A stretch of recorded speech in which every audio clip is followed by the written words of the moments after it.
forward. The next item on the agenda is discussing the status of our audit.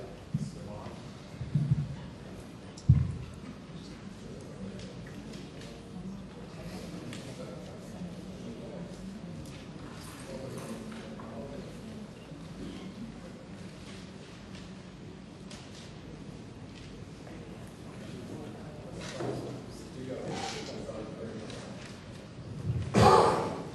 Thank you, Mayor and Board of Trustees. While I take the full responsibility for not completing the audit on time, and it was beyond my control, and I have tried my best to get everything done on time, in spite of it, taking help from Theobald and Company, the auditors said that there were a couple more information that were incorrectly booked. And I have, definitely I have to take a full responsibility of not getting the audit done on time. When I sent the email to the auditors, they were under the impression that it should be and will be done by the first week of July. And I was unable to speak to either of the auditors. Therefore, I sent an email to both of the auditors to be here for the July 17th council meeting. I requested them to be over here for July 17th meeting. But the audit report draft should be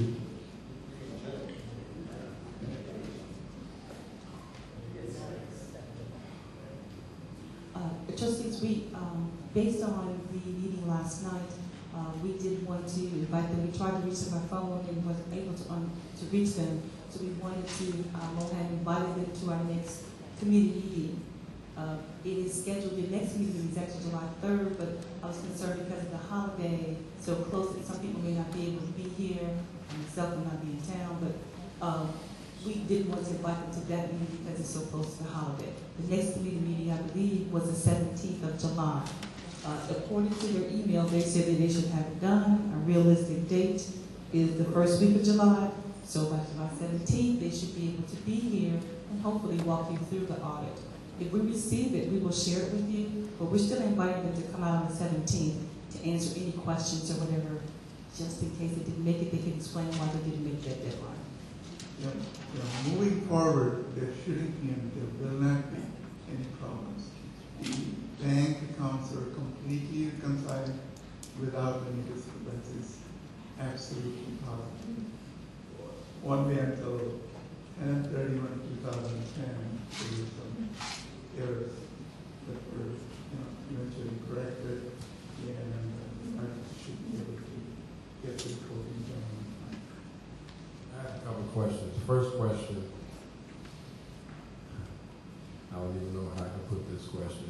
If they're not done, what are we prepared to do? I mean, okay, it's the first week in July. I heard this the first week in March. So it's July now. If it doesn't happen, July 17th comes, as I was asking last night, what are we prepared to do as far as moving forward and cutting our losses? Because it seems like it's a game. I don't know. You're saying it's not, and I'm trying to go along with that. But we've been strung along for the last 2 months, literally strung along for the last 2 months. And everything is on stop mode right now. We can't even go out and pay attention until we get this stuff done. What are we prepared, and this is what I want the lawyers to find out, what are we prepared to do also with this audit? This is 2009 to 2010, 2009 of May of 2009 to November 2010, 18-month audit. Now, let's go back. We still have another audit that was due, which is from 2010, November to 2011, November, that never been started yet. And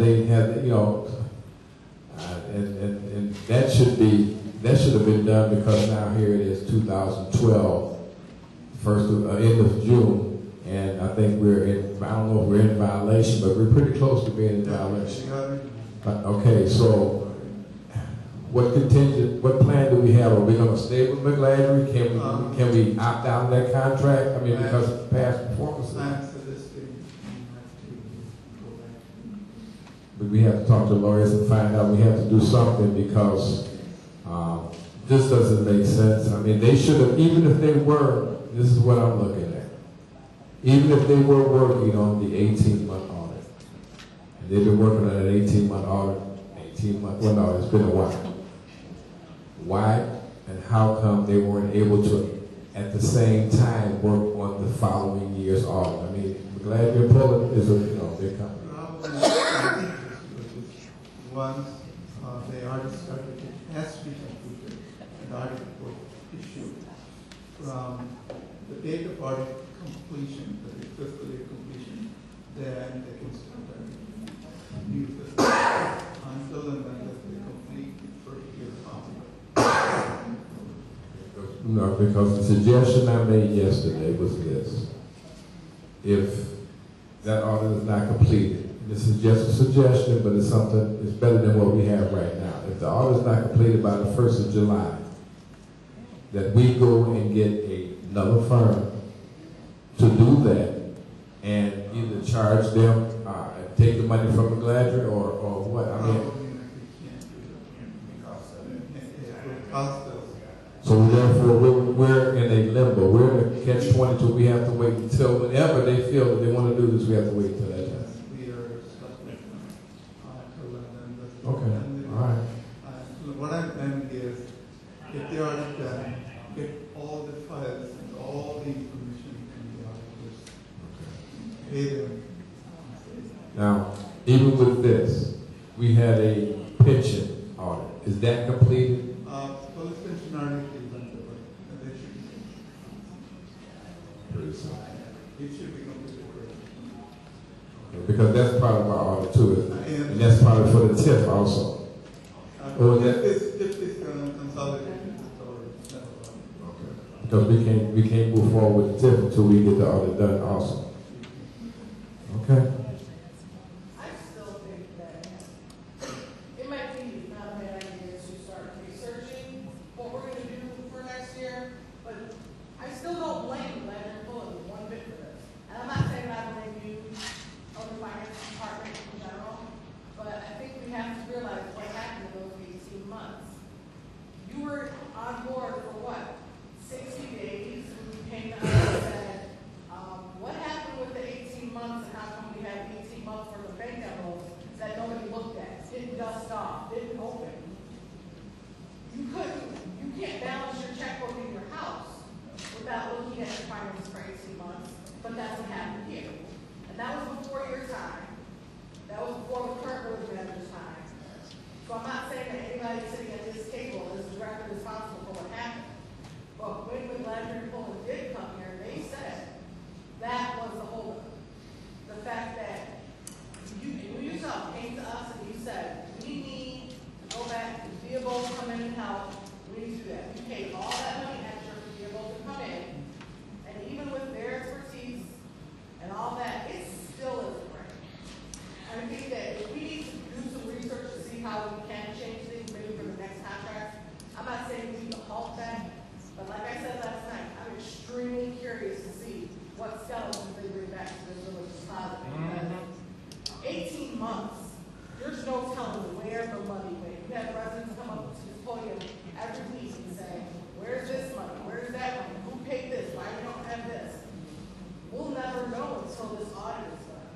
And that was just the first budget since the village manager who was here for 20 years away. And Bev Starrett, who was here for 20-something years. And she was finance director. And to this day, I said it before she left, I said, I don't understand how, as being the finance director, how she wasn't able to do that when it wasn't the then village manager's job. We all thought the finance director was doing these things. Apparently it didn't happen. Because even though the then village manager left, and Ms. Corley came on, we still retained the same finance director. I don't know what happened for those 4 months. And when we got Ms. Gibson, she apparently didn't open up a bank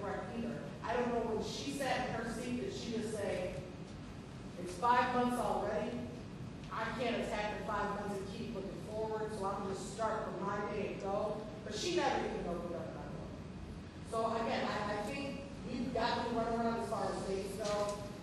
They've come to us and said, we're gonna have it at this date, we're gonna have it at that date, and we do get that, and it frustrates me, but to a point, it doesn't surprise me. And I'm not sure why it surprises anybody else. We knew from 2 months after you being on board that the finances of this village was just ridiculous. And again, I'm not blaming anybody at this table. I'm not saying that it was anybody's fault. It was far before the turn after. What I'm saying is that this is not a surprise. It was presented to us. Even if it's frustrating for me. Well, actually, it should be a surprise. A company that size that has the expertise, been part of the building for all of these years, and you can't tell me that they can't get audit, and they give us one day, they keep leading us on, and can't even come to a meeting. I have a problem with that, and I don't see why the village is not ready to prepare shopping for somebody else. Go ahead on with this audit here, try to get through with it, but I think it's good to start shopping for somebody else. Look for us, look at our. And I said, I didn't think that I had a problem. They've been with us all that time, and I mean, I have a problem with them. But right, every company that we retained in this village said before 2009, when the new administration came out, you had a problem. So you removed every company. The problem is that every audit that the manager component has done has been correct. The problem did not start until this new administration. And I'm not saying that's a reflection on you as a man. What I'm saying is, you had a village manager, you had a finance director who apparently never did a bank run. That's the problem. She was here for 20 years. She apparently never did a bank run. You had a chief of staff who was in that office who did not oversee that. So in essential, you had 2 department heads who were sitting at this table who walked into a mess. Neither one of them, again, I say again, I'm not faulting Rob or Ms. Turner, but for 18 months before either of them came, nothing happened in the finance department. We were told that there were problems. We were told we couldn't have a collector's report. We were told that we didn't have this information, and that's a reflection on past employees. That's how I see it. So to come here and say that we're expecting somebody to do something 3 years later, to not be able to talk to the people who made the problems, to not be able to decipher what was going through their head when they just saw envelopes pile up, pile up, pile up. I remember walking into your office and seeing copy paper boxes full of envelopes with rubber bands around them. How many accounts do we have? 26? 40. Okay. We have 47 accounts, each of which needs to be reconciled. Well, no, I'm saying in general, you have 47 accounts, which you can keep track of. What's coming in, what's coming out. 47 accounts times 18 months. I'm a psych major, not a math major, so that's a lot. That's a lot of numbers. And those are your answers, ladies and gentlemen. Why do you have the money? That's your answer. And I can't blame the planning board. I can't blame them. And when Dick Teacher was here, stuff worked. He left, and the village fell apart. I feel sorry for the current village manager and the current finance director, and even the current treasurer. I don't think she's here tonight, but because you guys consistently not move forward. You've had to work so hard going backwards, you can't move forward. That's why our bills are being paid. That's why things aren't happening. Because we're still looking at May of 2009. And again, I don't think you can roll the ledger forward. Until they come here and say, oh, there was no problem, we just didn't feel like coming to work with us. Why would they keep coming here consistently saying, we don't have the audit? We want them to come here so they can explain to us. They explained. They said, your paperwork's like that. Things weren't coded correctly. Things were 6s when they should have been 9s. Simple mathematical errors, and nothing was ever put in the computer before. So rush job is human error. You press the wrong button. Again, I'm not blaming anybody, but this is what happened.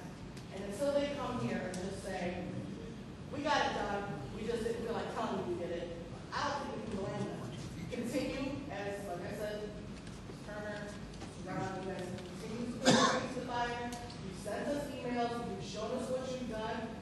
until it's here, I don't think they're going to leave it. I think just saying that we want a company is just super. Mr. Mayor, Trustee Mike. I agree about 94% of what you said, Rosie. However, I have to go on with our finance director. Because those people sat here, they asked us if they would be allowed to bring on extra people, they can get this in a very timely, flat fashion. And I agree with you, and I'm a newcomer to this stuff. I've been around as long as you have. But in my business, when I bring on extra officers to enforce the code, I get that done 3 times faster. But so that's what they said to us that night, and it did happen. Now, granted, we haven't heard why it did happen that way because they haven't replied back to it, and I think that's what we're looking for. But the biggest thing, they said July. We're going to have to wait till July, and we have to find out the reasons behind it before we jump off the cliff and make a rational decision. But we definitely need to look into it because they promised us 3-4 months down the road back. So they have.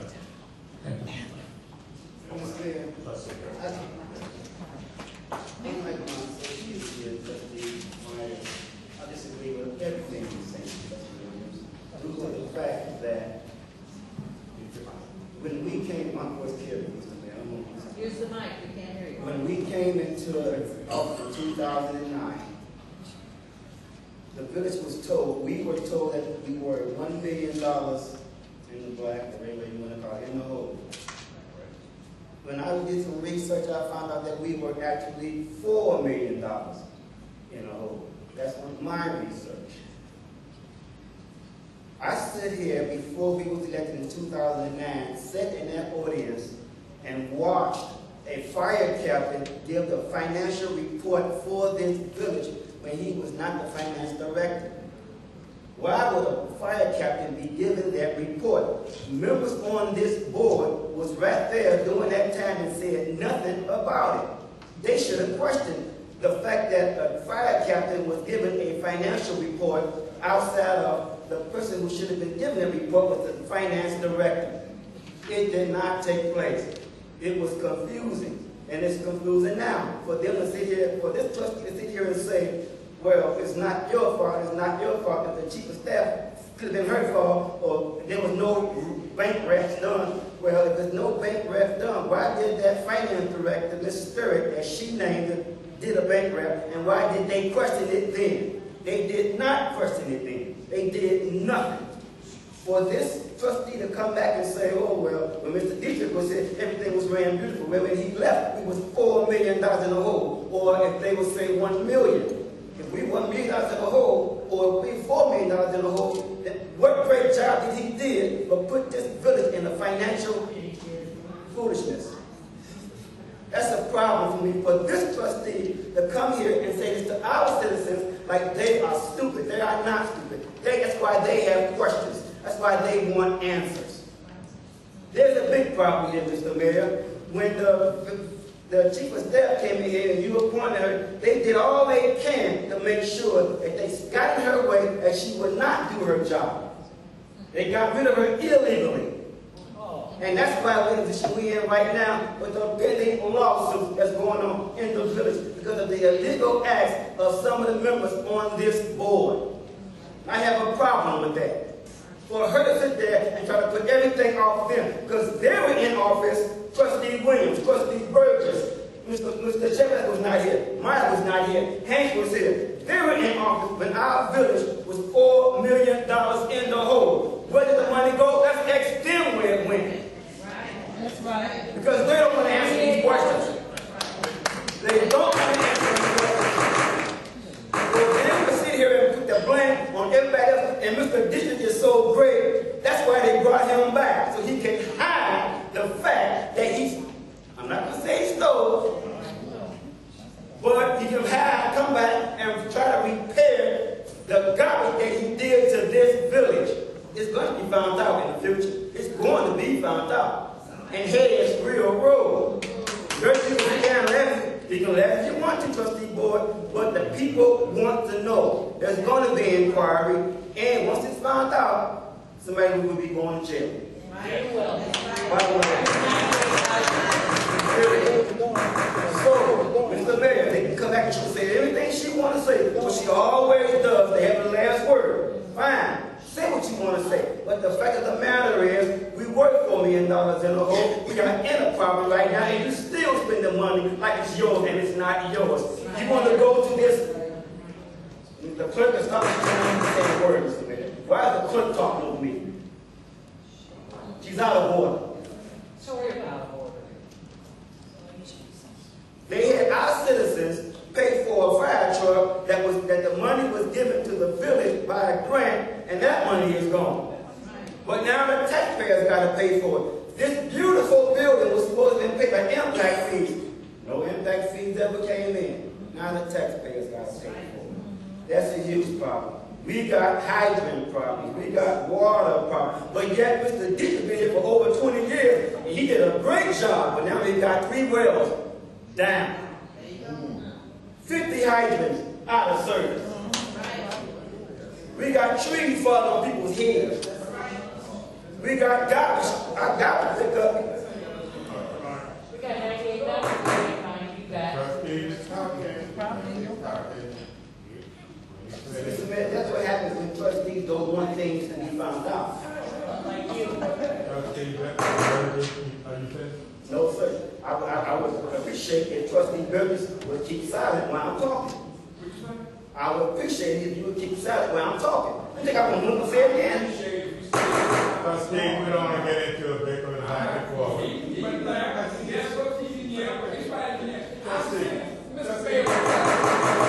Trustee Burgess, you want to have your opportunity. You got something to say? If you got something to say, we're going to allow you to say.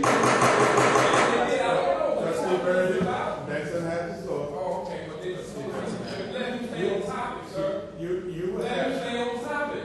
so you don't have to tell me how to run it. No, I'm not asking you how to run it. And Trustee Benson has the floor. Okay. Wait till I get the floor. Go ahead. Well, let me get So on you the try, topic. sir? We're talking about an audit. The same audit company that's been here for these many years, if they didn't know that we was $4 million in the hole, they should have known. Because they were the ones doing our audits, doing our books. And I wonder why we just had to have Dick Dietrich back here with that same audit that he met with consistently. Wonder why. I'm surprised the planning group don't want to answer to that. They want to answer to everything else, but not that. I wonder why. We have a huge problem in our village. It is a money issue. But not only is it a money issue, it is a elected official issue. For out of the last 10 years, these elected officials did nothing but run this village in the ground. They're trying to blame everybody else but themselves. I wonder why. They were in office when we were $4 million in the hole, but yet they don't want to question that. They don't want to say nothing about that. But they want to put it on everybody else. They want to fire these people, and yet when they fired the chief of staff, when the director left, the finance director left because her life was being threatened, we had no one here to look over our village because they did it. This is the way they wanted it, so that they can come back and fix the problem. Well, they're going to be fixed that easy. I'm going to make sure of that. Thank you. Yeah.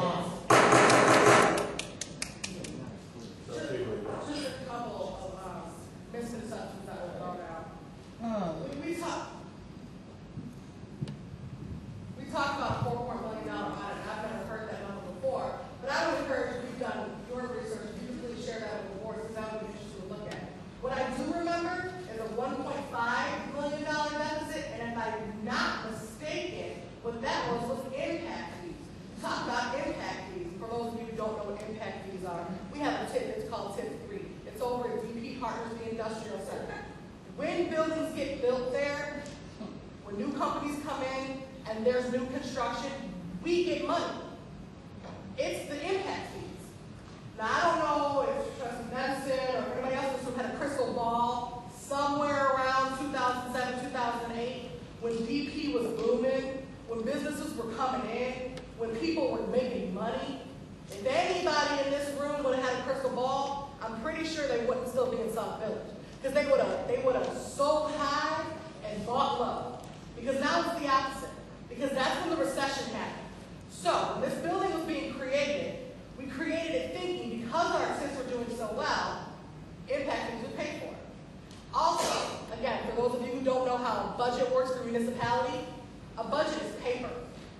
It's not fluid. You write down on a budget, you expect this much money from impact fees. We expected $1.5 million from impact fees. It never happened. The recession happened. When the recession happened and construction did not come, we didn't get that $1.5 million that we expected. That's what a budget is. You expect that you're going to obtain $50,000 in water bills in a month. If that's what you put in your budget, you expect to receive $50,000 for your water bills from payments of Village of Sauk Village. Okay. We do that on a basis that we have 10,500 people in the village. Village manager earlier just said that we've got 200 homes less than we did in the census. Okay, that's 200 less water bills. So obviously you're not going to get that $50,000. So based on that budget, you're in the red, not black, but the red. Red is a deficit. So based on that budget, you would then be in the red.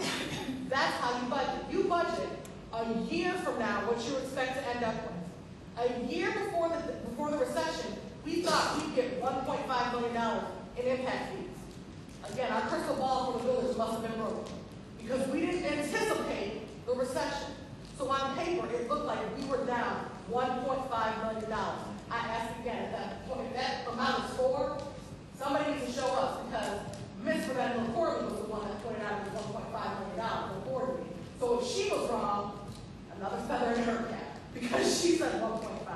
So based on that, that's why we're declining. Based on that, the amount of people who have left, the foreclosure rate, we talk about the foreclosure rate in Sauk Village all the time. The more homes that get foreclosed on, the less real estate taxes we get, the less people who live in Sauk Village who purchase things, the less sales taxes we get, the less water money we get. So all the numbers that we put on that pretty piece of paper that's called our budget, a year from now, means that we're never going to get it. That's how the budget works. And that's not Sauk Village. Sauk Village is not alone. That's everywhere. Every municipality does their budget that way. Every corporation, everybody. So to say that anybody who was sitting on this board knew what was going to happen, I for one can say that I did. And Trustee Myers stated that he hasn't been on the board as long as me. You're absolutely right. Nobody at this table has been on this board as long as me. You should. I'm not sure why you're talking. Nobody else has been here. I've been in this building, I've been in that building. I've sat through budget meetings, and people can roll their eyes, and that's absolutely fine. But we have people who say they speak the truth. But I would encourage you to then pull some minutes. They're on the website. Read them. Everybody thinks that they know so much about what happened in the village, but there's about 2 faces who are sitting in this audience right now that I've consistently seen at board. You know, let me not say that. I'd say 4. There are 4 people that I can say I consistently saw at least one time a year at a board meeting in the other building. So if you have any questions, ask Rose. She's hardly ever missed a meeting. She can tell you, and she's just a citizen. This is what I'm saying. To come in 2009, where the bombshell happened, you lost a village manager for over 20 years. You lost a finance director for over 20 years. You lost a person who was mayor, who was a trustee before he was a mayor, and he served as mayor for 12 years. You lost 2 very in-depth trustees who had been here over multiple periods of time. You lost a lot of knowledge at that time. Since that time, we talk about the fire captain. I'm assuming you mean the fire chief, who gave a financial report. Just so everybody can know, that was not a financial report. That was actually, that was not a financial report for the village's general finances. That was a fire report for their capital fund. They were in the process of putting money aside every year, a certain amount of money, to be able to afford big purchases, new fire engines, a new snorkel, all these different things, new equipment, new air tanks, new things like that. That was Chris Sewell, the then fire chief. That was his suggestion.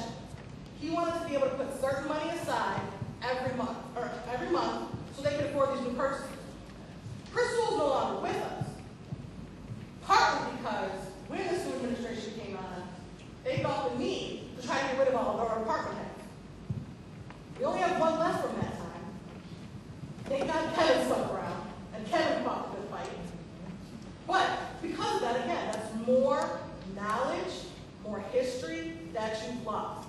And again, you don't have to listen to me. I'm not trying to be political. I'm not trying to say it was them and thus. I'm not trying to say that. What I am trying to say is, everybody in this room should have access to a computer.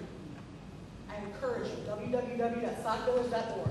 Read your minutes. That's it. Your minutes will tell you. Your minutes are the archive of your town. Read your minutes and you'll know what happened. Don't listen to me. Don't listen to Trustee Benson. Don't listen to anybody else. Read your minutes. You'll know exactly what happened in the budget.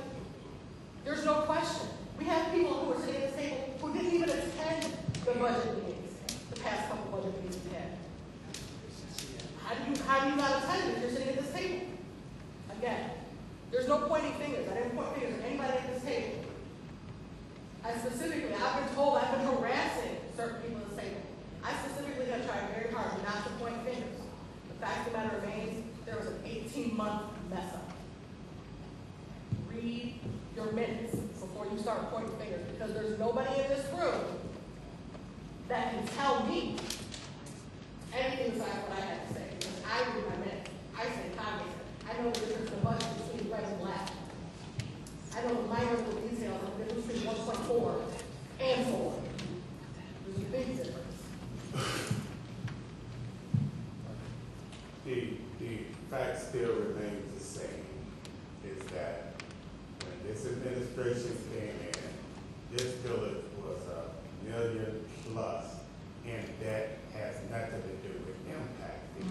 The in-debt part of it was the loans and bonds, and not bond for this building impact fee.